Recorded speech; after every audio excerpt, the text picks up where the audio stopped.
Hey there, and welcome back to the Second Lunch Podcast. This is the Chris Pre-Funked episode. Tad bit accidental, tad bit for work.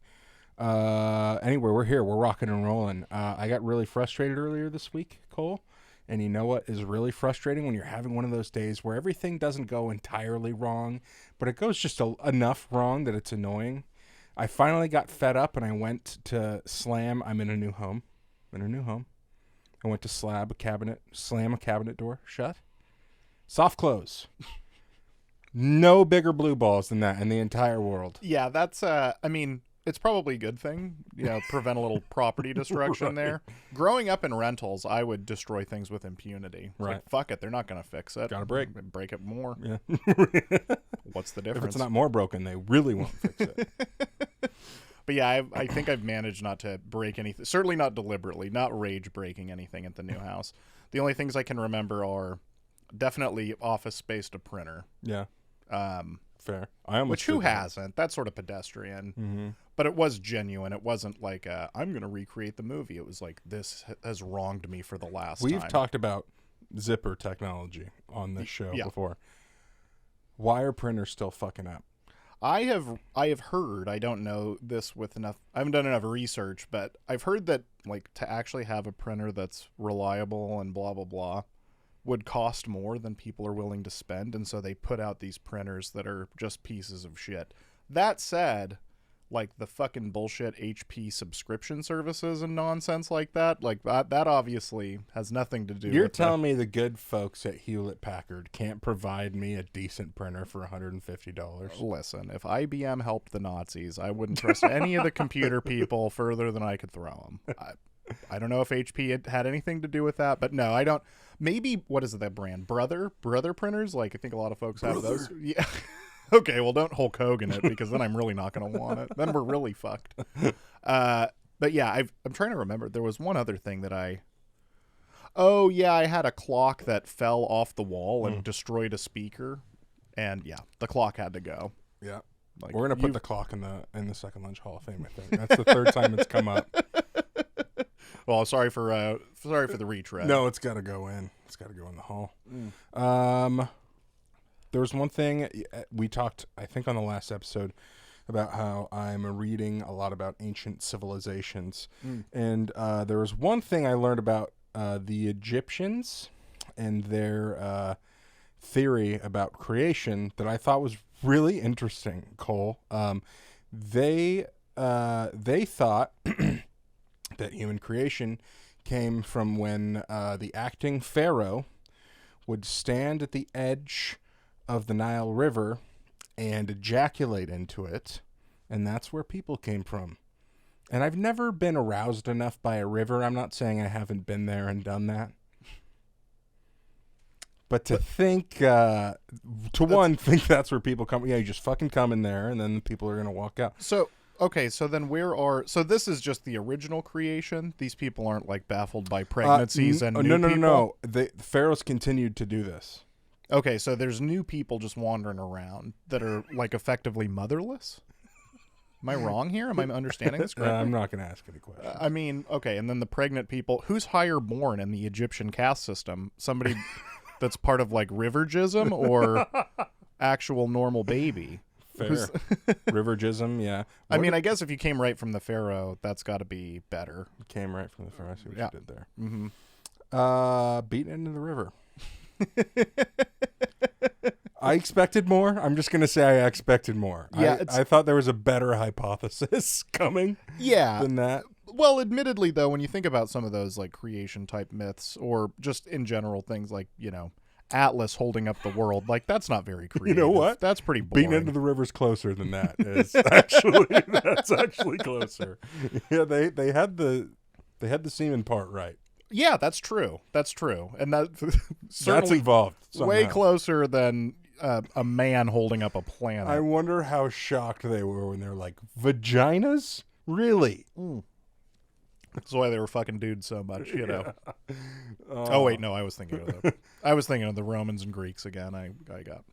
Which We're we talking should about the talk Egyptians. about. Why did we get away from that? Let's just let everybody bang each other. That's a nice way to. That seems way more peaceful. Well, maybe that's why they had to kill Jesus. Jesus was like, no banging dudes, and they were like, whoa. Absolutely not. Yeah. That is such a stupid description of historical events on my part. That is just could not be more ignorant. Which is why I'm laughing so hard. Killed Jesus because although more of an explanation still than Atlas holding up the world. That's all I'll say. That's all I'll say. Yeah. All right, Cole, I'm going to pitch it over to you. We got Wikipedia. We're going to get onto the features today early because I think we're doing all of them today. I think we're doing every feature that we have. So, yeah, and we actually have a couple of Wikipedias. So the one I wanted to talk about today, and this one is a little bit true crime, but I think that you'll get a hoot out of the story. So this is about a criminal named Ken Rex McElroy. And old Ken lived in a shitty little place, Skidmore, Missouri. Ooh, Skidmore. Yeah, definitely a name that probably reflects... Are we sure this is true? Because this already sounds... This is...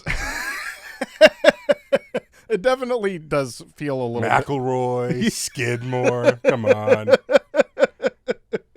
It is a little bit too picturesque for this particular story. But so this guy, he's a real son of a bitch. He was convicted of multiple crimes, but, accused and put on trial for assault.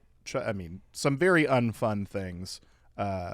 Animal cruelty, cattle wrestling, which... What's wrong with that? Let's be fair. There's a lot of other felonies and like sexual assault and less fun things, but cattle wrestling is another funny crime. For sure. But he had been indicted a shitload of times and kept escaping conviction. And at one point had, threatened to murder a shop owner and I think shot into his house. Oh, come on. So he was actually convicted of that attempted murder, but was out on bond. Okay. So he's back in town, and this guy's already escaped conviction like 21 other times. Jesus. When was this? This is 1981. 80. Oh, I was thinking 1881. How does the fuck does this happen? Oh, well, part of it is like... In 19 anything. That's insane. Part of it is being in such a small town and... Skidmore. Classic Skidmore. You got to give it to Skidmore. Yeah. They are a real lunch pail kind of guy, and they always, they're always going to be them. So after, shooting at this grocery shop owner, the 70-year-old man. Wait, what? This was the guy he had attempted. Why? The story, I think that Ken's daughter was in the store being a shithead, probably because her dad was Ken, trying to like steal stuff. And the guy was like, you got to pay for that. And Ken was like, I'll fucking kill you. There's no way it went by Ken. He's definitely a Kenny. The thing is on his Wikipedia page, it's Kenneth, which it's like, come on, man. Okay. No way. Kenneth is we could take the Neth off. Yeah, immediately. That's reserved for people whose wages have never been garnished. Take that out of there. But you're probably right. Kenny does sound right. So on that day, it's actually my birthday, 10 years before I was born. Oh, happy birthday. But it's such a silly thing to commemorate my birthday. So Ken goes back into town into like one of the two bars, and he's armed. He has an M1 Garand rifle and a bayonet. And a bayonet. Well, bayonet attached. Again, so 1881. The way it's phrased, that makes it sound like separate instruments when really they're the same. And so there was a town meeting. Nobody knows what exactly was said at the town meeting, but when Ken was in the bar, everyone from the town meeting showed up and is now just at the bar with him. Intervention. And Ken starts to get a little bit uneasy, and he goes out to his car, and he is shot dead from at least 4 different positions. So the town meeting was, guys, we got to get rid of Ken. Some people need to kill him. We got to get rid of Kenny. We gave him 24 chances. And then he tried to shoot old Earl the shopkeeper or whatever, and enough's enough. So they murdered this guy. The whole town basically witnessed it. and then the whole town goes silent. Oh man, this guy must have been a piece of shit. Nobody ever says a word. Oh my God. There's actually a documentary about it, and they interview the people that are very clearly the ones involved, but they never say enough to ever, give it away. And no one's going to like testify against them or, blah, blah, blah. Who would have thought the people of Skidmore would be wise enough to evade police investigation for decades? Like I said, lunch pail guys, real Joakim Noah type guys. Oh God, no. Oh, just at rivalry with the rest of the human race. Okay, so This is, but it's Skidmore against the world. You gotta come together in those moments. So yeah, they just totally plugged this guy, and nobody was ever. I don't even think that any individual was charged because they just had nothing really to go on. That's the night that the nights went out in Georgia. I think none of the weapons were found. This is rural. I'm sure they dumped him in the fucking river. It's not like, where'd they go? Cole, They vanished. Did you ever think maybe the cops did it? Like, that's one of those places, not like rural Alaska where it's like 2 cops for 600 miles, but it's fucking, there is not a lot going on. You're giving me too much work, Kenny. Too much goddamn overtime. Just most of your days just driving from one incident to the other. Yeah, and they're both Kenny. Well, I'll be out there in 4 hours, so keep the hostage alive until I arrive. But yeah. So anyway, this guy got shit rocked and nobody Yeah, cares? I think that... Is he from there? Did he move there? He's from there. I think God, Skidmore's a hometown place boy. people only move away from. I don't move to. There's not even an option to get in. Uh, It's like Hotel California. Yeah. You can check out anytime you like, but you can never leave. Yeah, afterwards, his wife filed a wrongful death lawsuit against the town, the county, I never the would have sheriff. guessed this guy had a wife. Ever. Oh, he had like 10 kids by 4 different, this guy was a real... Okay, that's starting to add up a little more. That makes more sense. A guy that is this much of a piece of shit either can't get Who's laid... fucking this guy? Yeah, or he's got right. 10 kids by 4 women. Yeah, it's Good grief. it's like the old Bill Hicks joke. Like you've got Ted Bundy getting love letters in prison, and I can't get laid. Murdered 30 women. He's a bad boy. But yeah, there were 46 potential witnesses to the shooting. Jeez. And his wife was in the truck when her husband was shot. Nobody called for an ambulance. Every witness was either unable to name an assailant or claimed not to have seen who fired the fatal shots. So, DA declined to press charges. Jesus. And an extensive federal investigation did not lead to any charges. And I think that even 60 Minutes showed up there, like a Dan Rather or somebody like that, to talk to the townsfolk, and mum was the word. They didn't say shit then. They don't say shit man now. is dead. Really? And everyone's like, rad. Yeah. Which one? Yeah. Oh, cool. Except for the bar owner. He's like, fuck, he had a tab. Yes. One that he was never going to pay and was probably going to threaten to kill you when you brought it up. That's why he's trying to whack Earl. Had a tab. All right. We have... What's up with that, Cole? What's up with that? People who have the last name Allen, studs. People who have the first name Allen, dweebs. What's up with that? I do largely agree with you. I think there's going to be exceptions to both rules just because it's There's a common be a enough. couple. Yeah. Allen Iverson. Very cool. And Absolute stud. yeah. Not a dweeb at all. Grayson Allen. Bit of a dweeb. That's a great way. Ray Allen. Josh Allen. Yeah. Those are... A bunch of other ones. Probably. Okay, now I've got to think about, who are some of the other Allens? Allen's first name where they're garbage. Who are our garbage Allens?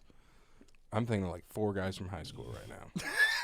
This is just a highly personal... No notes. No, I take no issue with that. What's up with those fuckers, I don't know if it's the best podcast content, but hey, fuck those guys. No, I had what a is couple. up with that? Jared Allen's another cool one. That is, yeah. He was...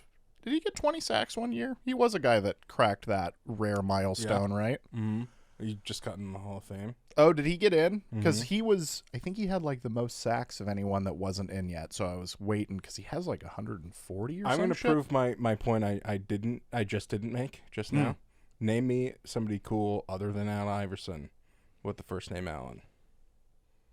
Yeah, I mean, I would have to go outside of the world of sports, so which is not the point.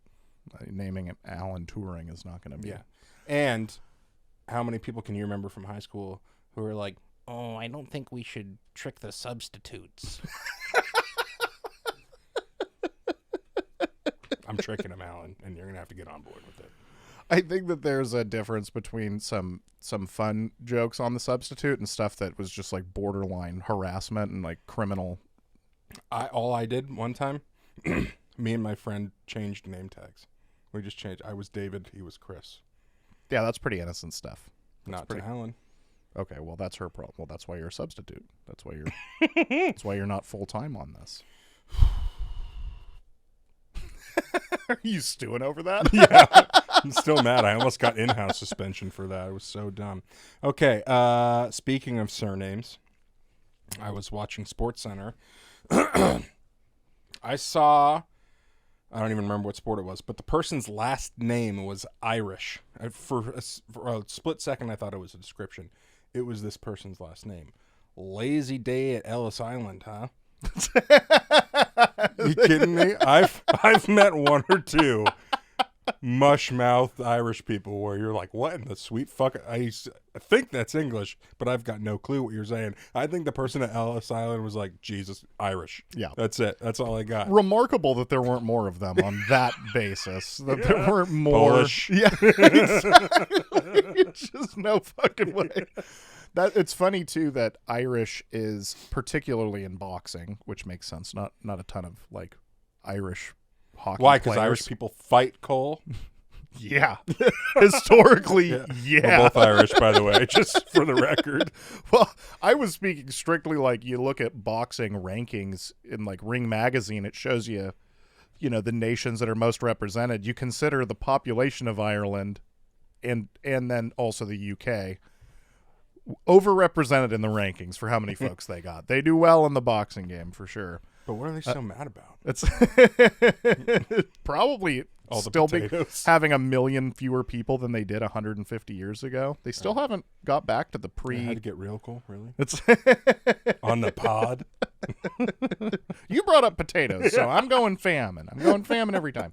Still the only place I've gone to internationally so far. I'd like to change that soon, but beautiful Let's go to place. Italy, dude. Let's just run away to Italy, man. Let's just go to Rome and never look back. Okay, listen.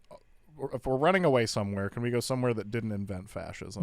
Rome's pretty cool. Literally every other place didn't do that. Okay. Wait, hold on. The Colosseum. Okay. Huh? Yeah, a little fash. Statue of David? All right. Wieners? You're winning me Big over. wieners, wherever you want, pretty much. Wherever you want. They got them in hot dog buns and shit. Grab and go. What were we talking about? Yeah, we got a little lost in the sauce. Oh, we were talking about the last name Irish. Oh, yeah. So I think it's funny that in boxing, in particular, there are so many boxers where the nickname has just been Irish. Like Irish Mickey Ward. Like, that's funny. Just They really didn't go further than that. No. They just said, well, we got it. It's also funny, too, because, of course, you have instances of people that are, like, Ireland Irish. Mickey Ward is from fucking Southie. Like, that guy's never probably been across the Atlantic Ocean for all I fucking know. But Irish, yeah, I mean, that's not a boxing issue. I guess that's an American thing to be like, I'm Irish. Like, dude, It's funny because you're a Bostonian. Every Jewish baseball player, for example, is called the Hebrew Hammer. It's well, it's a really good nickname. It's though. Great, but everyone. Well, what was Hank Greenberg definitely had that, which you hit 58 home runs in a season. That's earned. What was Koufax? He was before my time. Did he have a nickname, or is he just the dopest? Your name is Koufax, and everyone knows how dope you are. And Didn't even realize he was Jewish until now, but it makes sense. Well, yeah, he sat out Game 2 of the World Series for Yom Kippur, and it was like Really? one of the first instances of an athlete, or at least like a really publicized instance of an athlete prioritizing religion. Did he play Game 3? Why don't you really show your commitment to Yom Kippur and sit out the whole series? Like, what? That's not at all. That is very silly. But yes, I think, to your point, I do think he pitched game 3 and probably absolutely melted whoever they were playing. Yeah, right. That is one of those, I know this isn't great podcast fodder, but that is one of those guys where you look at his stats and you're just like, dear God. Mm-hmm. Randy Johnson's another one where you're just like, Jesus Christ. Like well over 300 strikeouts. He had season. an entire Hall of Fame career after he turned 36, basically. Mm-hmm. Or whatever it was, 35. It was like the year after the Astros. Right. Oh, yeah, when he went to the Diamondbacks. Mm-hmm. Yeah, because, that's a guy not quite there because it's hard to do when you're a pitcher, but it's like borderline 2 Hall of Fame careers. It's pretty damn close. Right. Yeah. But anyways, though. Randy Johnson, second lunch Hall of Fame. He has come up a lot. Yeah. And local legend, bit of a prickly guy. Kills from birds, what I understand. I hate birds. Put him in. Wasn't his photography recently, didn't he have like a exhibition of his stuff? Yeah, he won some sort of award or something, but yeah, he is a photographer now. Okay. He's doing art shows and stuff, which I never thought he would. I thought he'd be a music guy, not like an artsy visual art person. Yeah, he definitely seems like he'd have a dip in and he'd play some bluegrass for sure. Yeah. But I'm thinking he's playing drums for some weird. Oh yeah, I could see that. What was Scott Spezio's band's name? Like Sand Frog or something? Oh my, that was such a ridiculous sentence. Scott Spezio's band name. What? Oh, that was beautiful. It's like James Dolan's band. Like, I don't. Should I allocate brain space to that? Shit. It's in there, man. It's in there. We'll have to look that one up next time. I want to be fact-checked on that, and I really want to be right. So I'm sorry, in this case, I didn't come with my Spezio facts. What was Darren Erstad's improv troupe named? Hebrew Hammers. Darren, you can't do that. Darren, you can't name it the Twinks if you're not... Anyways. Hey, he's one of only 3 players to win a Golden Glove at 2 positions, so... Oh, really? He would like. That is a good fun fact. That was a very fun fact. I don't know why. Again, things in my brain. I don't know why. I couldn't tell you anything about history before, like, 1980, but... It's... like, basically when the Brewers came around. Yeah. That's when I exist. Yeah. My memory starts when Robin Yount was a rookie. Yeah. Okay, Cole. Really important question here. How many fingers are necessary to make having thumbs worth it? I think that one's enough. Because, I mean, But then you're basically a crab. True. But worth it. But you got a little bit more dexterity there. Yeah, true. Okay, so I do think one's enough. You can still get your finger bang on. Does it matter which finger? Because if you're down to one, I do think it's got to be one of the first 2. It's going to be hard to just be like ring finger and pinky finger and thumb guy. I don't like that. Get the pinky out of here. Let's just get that out straight away. I mean, cartoons have made it very clear that you don't need 5 fingers. No, not at all. They're not about that style. They're not about that life at all. 3 or 4 tops and a thumb. Go to town. You'll be fine. Never 5. I don't know why that is. Are they creeped out, or they just have to make them so skinny that it's like not worth it? Or exactly. What? I think that the drawing a hand realistically becomes challenging, and so if you make it like automatically not realistic, then it doesn't get that same scrutiny. Because like a show that's really well drawn, like is that why Mickey Mouse always had gloves? I'm not drawing the. What are we hiding here? I'm not putting veins on that shit. Mouse veins. Like King of the Hill, it's not like the craziest art design, but there is a lot more put into that than say like Family Guy. Mm-hmm. And you'll see like somebody like tapping their fingers on the table, and you're like, oh yeah, I could see where that's. Mm-hmm. Where other artists are like, I'm not fucking doing that. Yeah.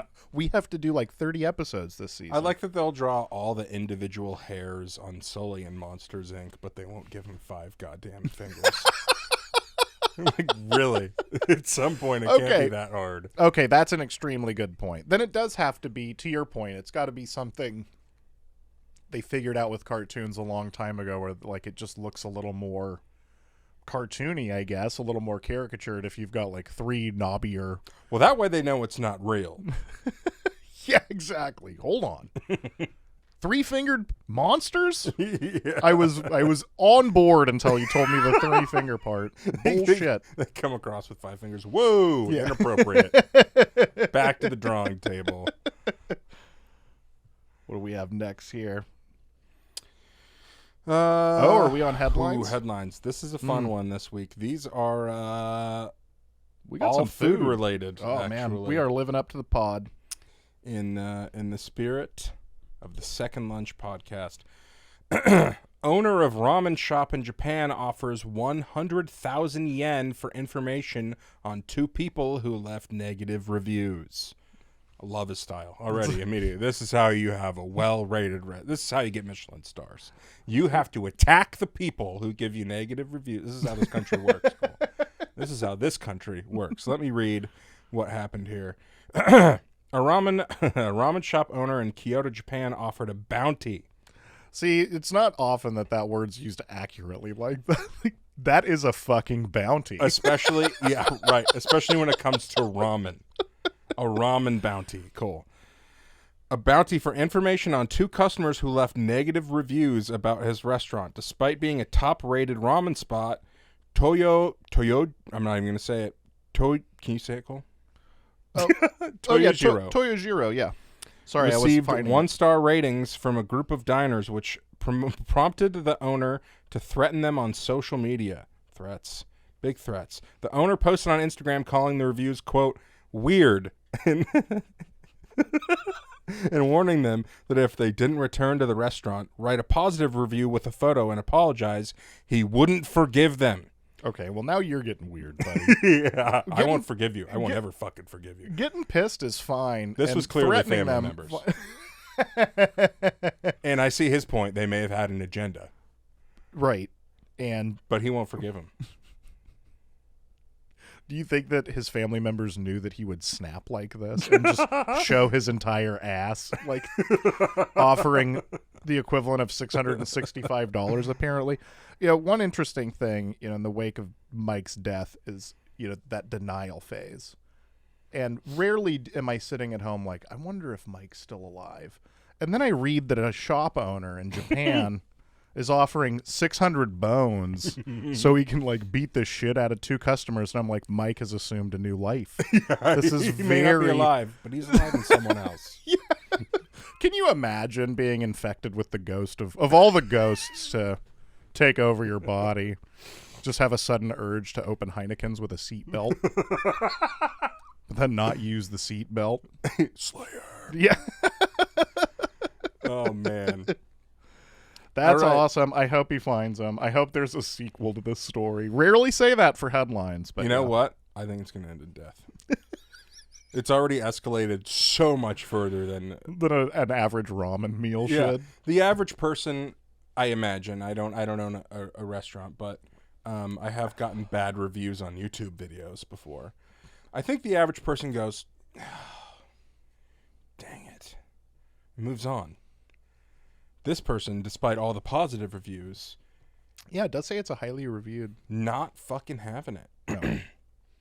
Also, unfortunately for him, he turned off a lot of his other customers, so I bet you the negative reviews are just going to start rolling in. Just to see if this guy actually... This guy's going to spend a lot of money on bounties. Blow up a children's hospital. Oh, he's just totally snapped. 3,000-year-old honey found in Egyptian tombs was still edible. I've got some questions. Yeah, me too. Who thought to try it? Who tried it? Also, why? Yeah, I imagine there is. But is there some sort of fancy machine, some modern invention that could basically determine if something's edible? Because otherwise, how do you know without diving in, right? Yeah, it's called your nose. I do this with milk all the time. I'll open it up, and then I go, and if it smells kind of weird or like lemons a little bit, I don't go for it. Fair enough, but there are visual cues with certain things. Like bread might not smell bad, but you might see mold. But what's the honey? I know the way that I guess there isn't one. The majority of these things work is it's usually like an instructor and a bunch of people who are severely underpaid because they're, quote, learning from digging around. And there's a lot of stuff to dig up in Egypt. A lot of sand. I mean, we brought this up with Alexandria before. Get a fucking broom. What happened? How did this whole place get buried? Get out there and clean up, you guys. You're letting a whole city get buried? It's a crazy town. Just clean up the Sahara Desert. But I imagine it was probably the professor who was like, and they sealed the jars so it would last for eternity. And all the students were like, eternity, huh? Let's put your money where your mouth Pepsi is, challenge. partner. Yeah. I saw a guy drink a Crystal Pepsi from 1994. Didn't work out for him. Yeah, he's deceased. Yeah. So have you ever watched any of those like MRE Steve videos on YouTube? Like a guy that opens real old MREs and, you know, he doesn't, it's not like a gross food challenge stuff. Like if something's not good, he's not going to eat it. It's more of like a educational experience. I'm so stressed out even hearing you describe it. That, no, I have not. But continue. Oh, I'm just saying, you know, I did see him eat some, you know, like 50-year-old Frankfurters. Holy shit. That were still, you know, because of the vacuum seal and because they were kept refrigerated and all that. I don't want video, but I would like audio of the bowel movement soon thereafter. I don't know if you want audio either. I don't know. Yeah. Too alarming for television. Exactly. Just sounds like mashed potatoes falling out of a window. This isn't good.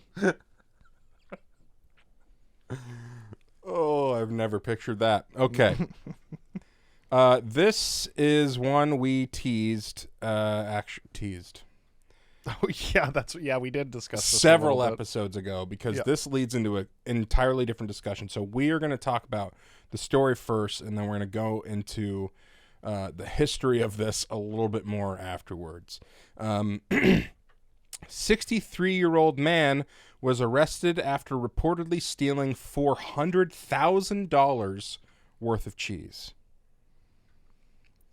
That, I mean, I've bought some expensive cheeses. I'm having a hard time wrapping my mind around the, like, what size. So let's say Parmesan, right? Nice, expensive. Like, how much Parmesan is $400,000? So I believe it is.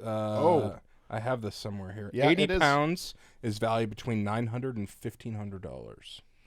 Okay, and this, and actually in the article it does say it was 950 wheels of artisan cheddar. Holy fucking! Oh, cheddar. He didn't even go with Parmesan. He went with the cheap cheese. I was incorrect in assuming that. Although it does say artisan, but I guess you could throw that in front of any artisan podcast, I guess. Yeah. But yeah, it's. Oh yeah, admittedly, there were like very specific wheels in some cases. Like, this is Halford Welsh, so it was like some fancy cheddar, you know. But who was this guy? Why cheese? We've had this, but this has to be at least the fifth different story we've had of somebody stealing $1 million worth of chicken wings, something like that. Where it's like, what are you doing with the food? Who are you? Where? You're either eating it or you're a dealer now. You're a cheese dealer. That has to be difficult to sell. And so say if it was me, right, a guy with no cheese connections, and not the right crime connections, like you're gonna have to sell that at like a 10 to 20%. That's where I come in. You're the guy buying the 20%. Listen, yeah, I'm taking a cut off the top. And by that, I mean cheese. And then I'm also taking some money off the top. Well, shit, I was at Ballard Market with my brother, and I saw the Cougar Gold cheese. Hell yeah. And, you know, it's a lot. Like, it's an enormous amount in those tins. But I'd steal that. Exactly. Cost-wise, that's worth theft. Okay, so imagine, right? You walk out of the market, right? You're like, fuck, I wanted that Cougar cheese. Some guy opens up the back of his van. He's like, hey, I got these tins half price, baby. What do you say? All of a sudden, it's like, oh, okay, that's like 40 hoots. Now we're talking. Yeah. It goes bad so fast. That's the, at least you cheese, if you have the right storage, but a thief probably doesn't. You know, you can't keep that long. Like the chicken wings. He's got to move it. So you're saying I can negotiate a little bit. Yeah. Time is money in this case, in a real ass way. Give me the van. He turns around. give me your fucking keys. The van is mine.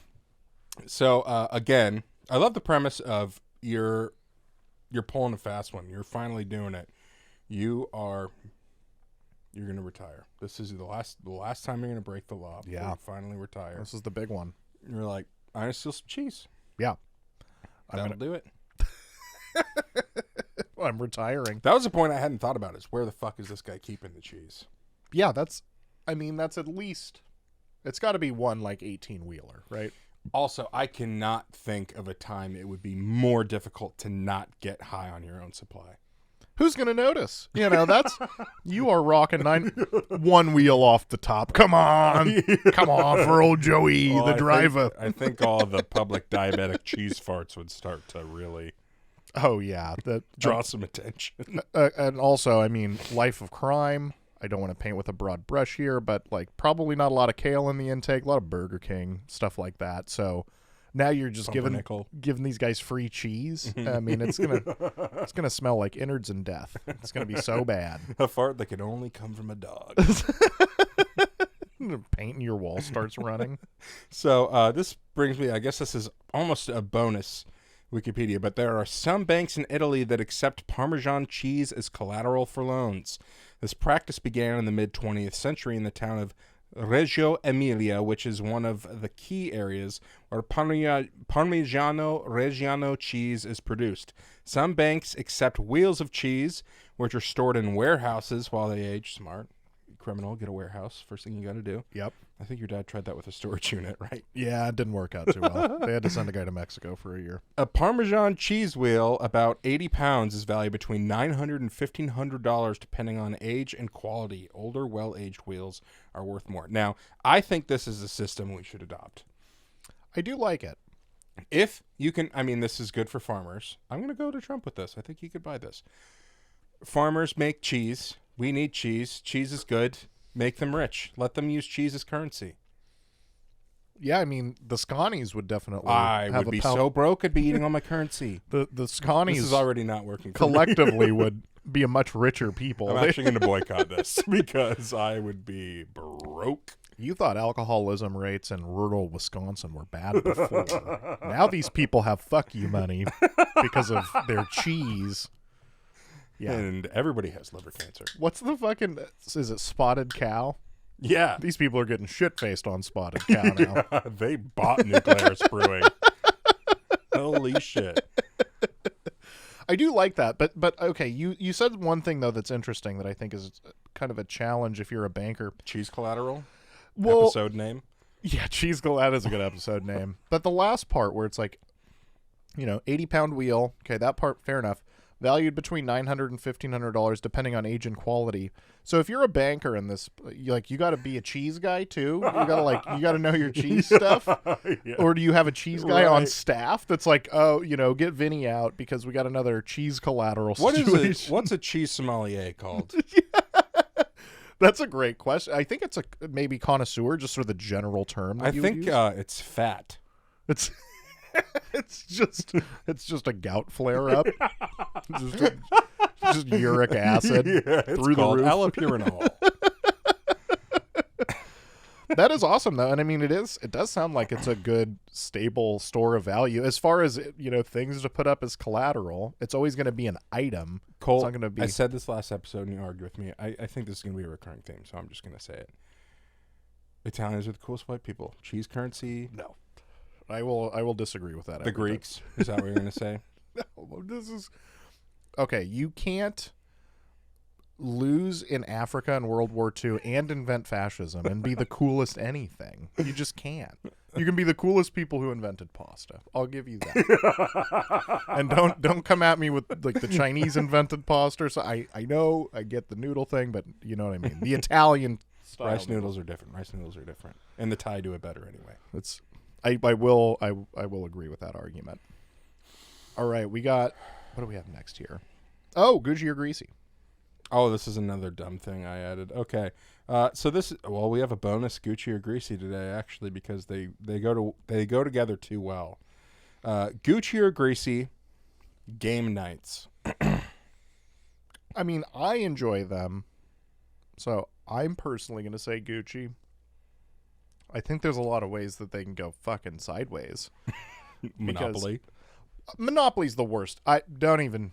This is one of the few times where I'm actually going to get frustrated on this show.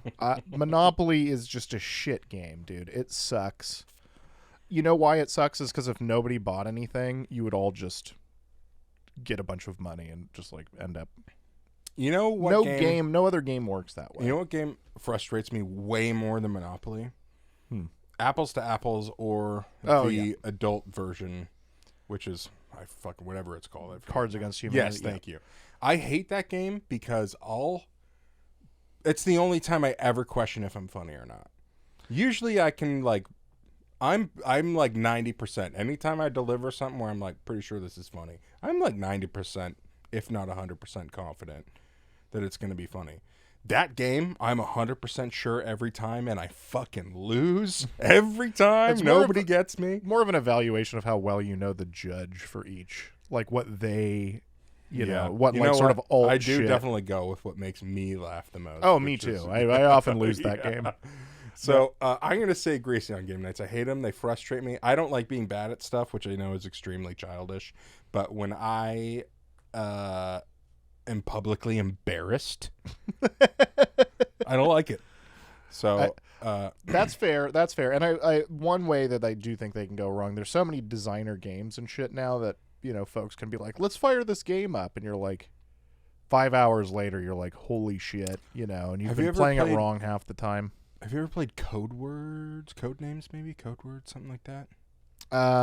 It sounds so familiar. I'm sure that I have, but like the actual function of the game, like how it works, is not familiar. We're not going to spend any more time on it, but if you could figure out the name of it, I recommend it. Yeah. That's a good one. Okay, second go cheat or greasy. Cheating at games.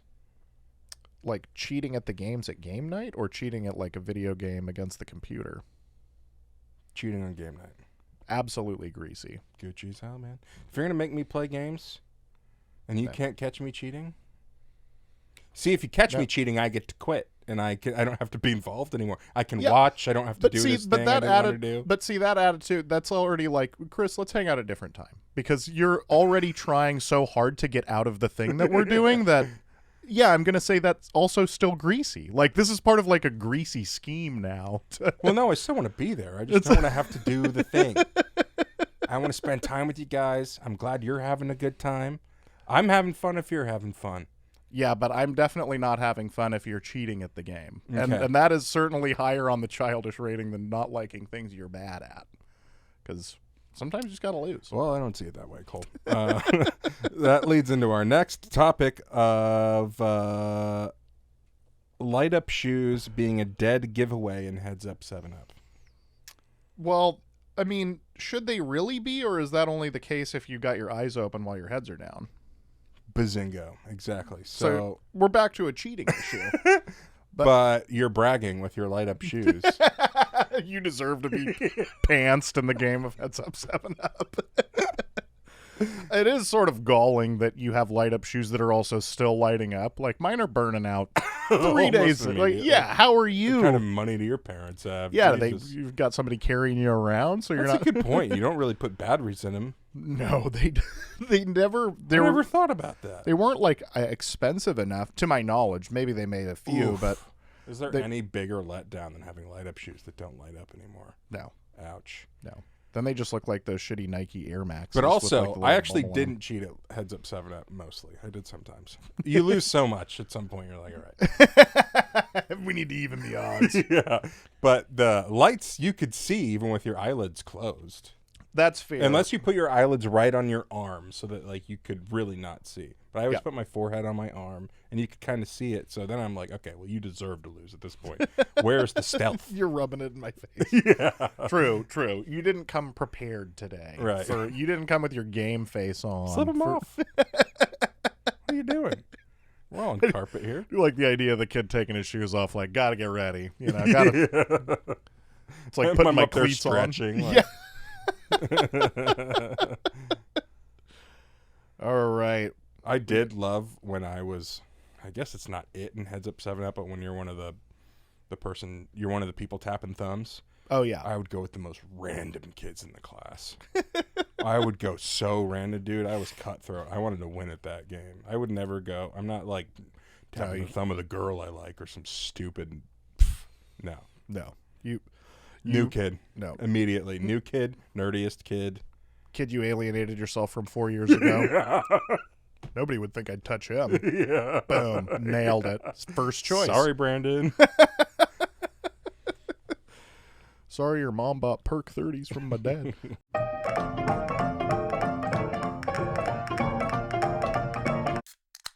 How do you think mounted TVs being more commonplace has affected the TV robbery industry? That's a great question. Negatively. I'm gonna go negatively. I think there's less TVs getting jacked. Honestly, you gotta sit there and yank it out of the wall. Is it worth it? And also, I mean, TVs. Don't get me wrong. I don't want to make it out like they're not an expensive thing, but I think that the old sort of 80s, cliche image of like a drug user trading a TV in. Like, TVs are kind of fucking cheap these days. Like, a lot of other stuff is still expensive, but TVs, man.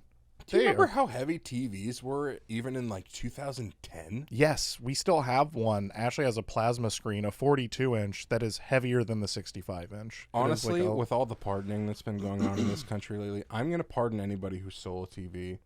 That was hard work. Just the amount of labor the involved. folks probably needed a new one anyhow. It was a big, heavy thing. Yeah, that's true. That's true. You're not grabbing...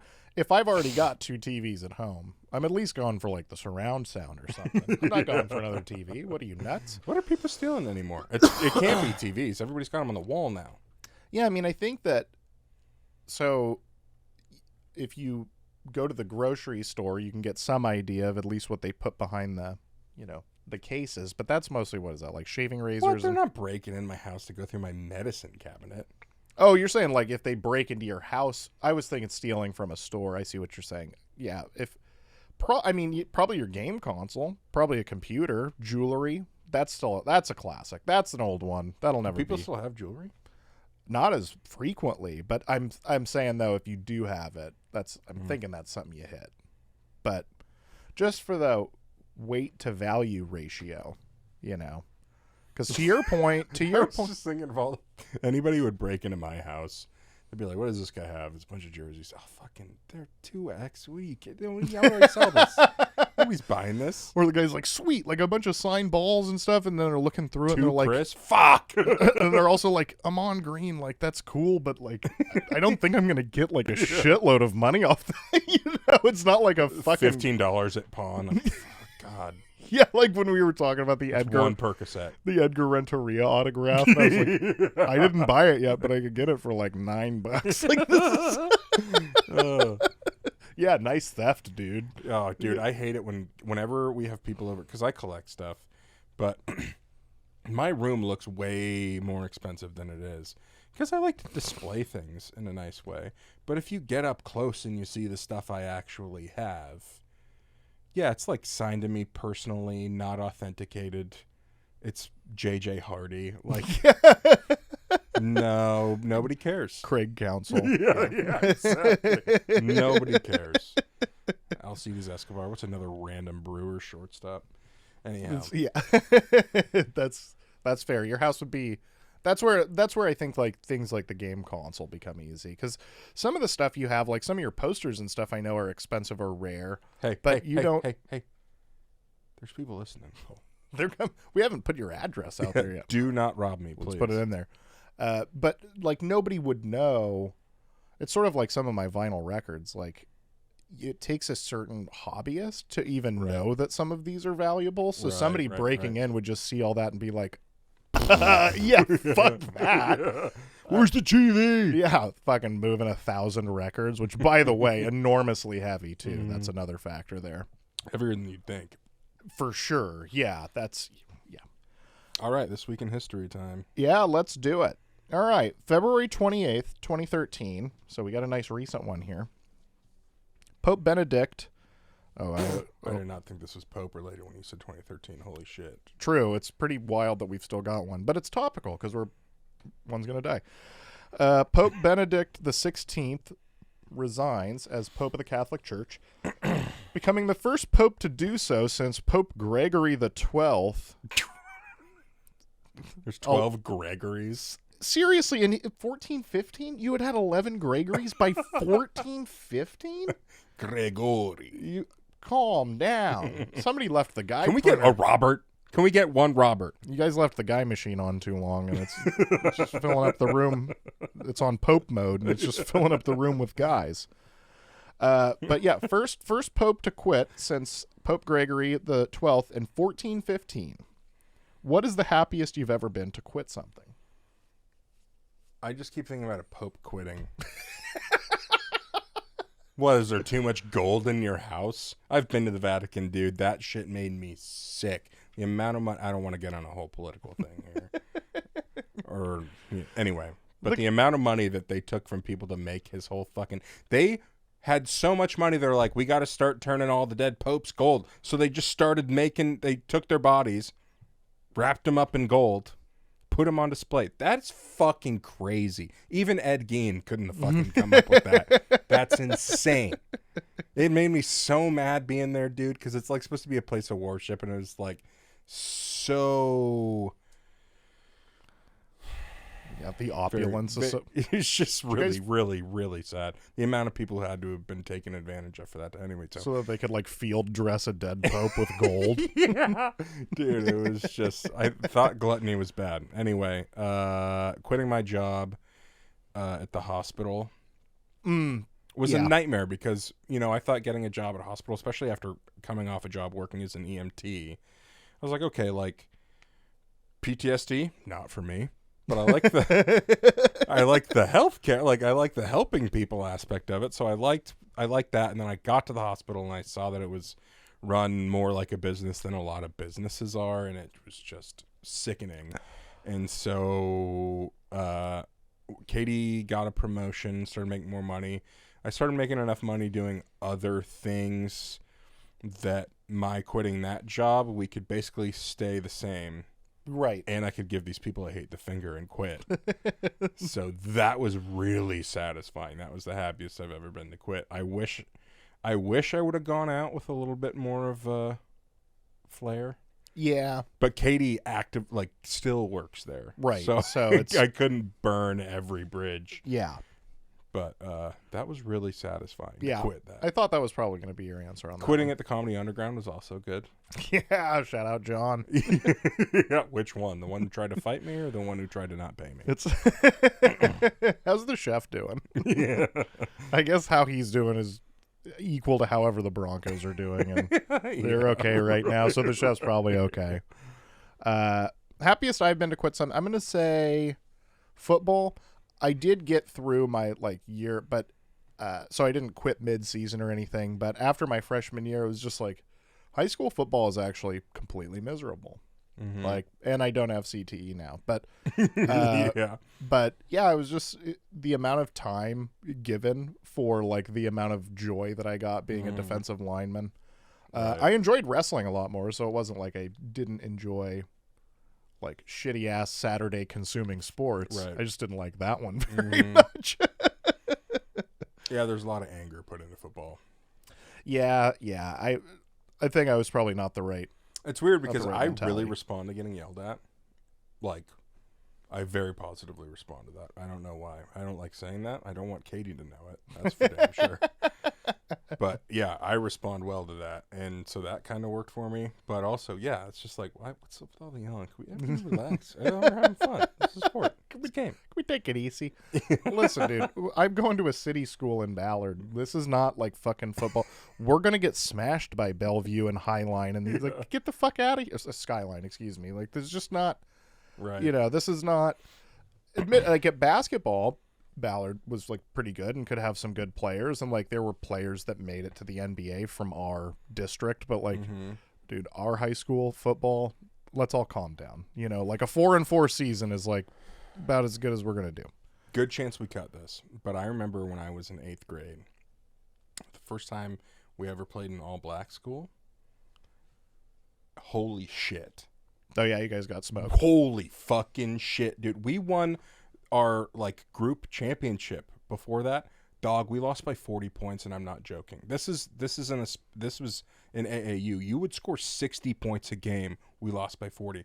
Kids were literally dunking. We were in 8th grade. Our opponents were dunking, and that was the first time in my life I had resigned myself to the fact I was like, never playing sports. Better athletes out there. Yeah, I'm never going to be a pro athlete ever. My buddy Gunner, he went to Blaine Middle School in over in Magnolia, and they were I don't even remember who they were playing against, but Peyton Siva, I don't know if you remember him. He was the main point guard at Louisville for their championship, and had a cup of coffee in the NBA. I think he's still playing professionally, internationally, maybe. So obviously not like the greatest player in the world, but you can imagine that guy in 8th grade against us, kids like it's going to be different. And the kid, Peyton Siva, dunked during pregame warm-ups. It's like it probably was like on an 8-foot hoop, but the kid's like 4'10" at that point. Oh my God, Muggsy Bogues. Yeah, exactly. He topped out at like 5'11", and he's like 13 at this point. But they teed him up. They gave him a technical foul before the game for dunking in the pregame. So it's the only time in my life I have ever heard of a game starting with technical foul shots. Too athletic. Yeah, that was too cool. Yeah, too cool. That's exactly what it was. I do have to say, during that, it was against Hazen, and which I'll never forget because I felt hazed and felt pummeled. Yeah, it was the only time I've ever been beaten so badly at something where I was like, "Is this legal? This is crazy." One time when I was wrestling, I wrestled a kid that had a singlet from a different state, which means that he went to nationals and traded singlets with a guy. So, like he had like a Wyoming, and he was a wrestler from Oregon, and I knew that. So it's like, okay, this is probably not going to go well for me. And he was just a lot bigger. We're 13 at the time, so like naturally some people are more physically developed. Not like I was going to turn into some big strong guy, but I was not fully there yet. He hit me with a Japanese whizzer, which is basically a move that's you should only be able to hit against somebody that's below you in terms of level. So he hit me with like an embarrassing throw. And I lost. Like, yep. Sometimes that's how that goes. McDonald's on the way home. Glad I got up at 5 to make weigh-ins so that I could just get slammed. Yeah. All right. March 1st, 1815, Napoleon returns to France from his banishment on Elba. Where do you consider your second home? Oh, yeah, you know where that is. It's Green Bay. Oh, yeah. Going to Lambeau? Uh-huh. I feel at home when I'm in Wisconsin. I think there's some sort of quote I can't think of off the top of my head right now, but effectively it's like everybody feels at home in the Midwest. I 100% do. I feel like a sore thumb here, and I was born and raised in Washington. But my mom's from Wisconsin. We've talked about this on the show before. It's just like you're kind of raised different when that's your parents' perspective. Yeah. So, yeah, definitely Wisconsin. Although I feel pretty at home in Chicago, too. That actually might feel more my speed. But you got the Cubs fans you got to worry about. I like White Sox fans, though. Oh, my God. You're not going to live on the south side, though. God, no. But they're funny. They're funny. Yeah, they make me laugh. I do like Bears fans. They're all right. Yeah, especially considering we're Packers fans. If I had to pick any other fan base, you know what? I'm not even going to say in our division. I'll say in the NFC, it would probably be the Bears fans. That's a good fan base, man. Bears fans are funny, and they're pretty good sports mostly. Oh, yeah. I think my second home, I love Alaska. I don't know how much I fit in there, but just spending so many summers there, I definitely love the time there. The coast, Pacific Beach, where Ashley and I go, that's probably the true answer. But I got to give the degenerate answer for podcast reasons. Las fucking Vegas, dude. Las Vegas. Yeah. Been there like 8 times. So stupid. So bright. So devoid of anything enriching, intellectually. What's that? Lights are pretty. Yeah, a lot of lights, a lot of booze. A lot of stuff blinking at you. There's, something for everybody. There's butts on the strip if you're looking for butts. Got my attention. You didn't tell me there was butts. Both persuasions. Well, because you've got the folks that take pictures, like the sexy people. So some of them are women that are like dressed as angels. Some of them are like the buff cowboy dudes hanging out at the Cosmopolitan. Hey, I said I like butts, Cole. That's okay. I'm not fully buying that you're not interested in both here. 5 minutes. That's my point. That's exactly my point. Admittedly, the buff cowboy dudes are, they're not showing off the butt as much. It's more midriff action going on there. I'm just interested in how'd you do that?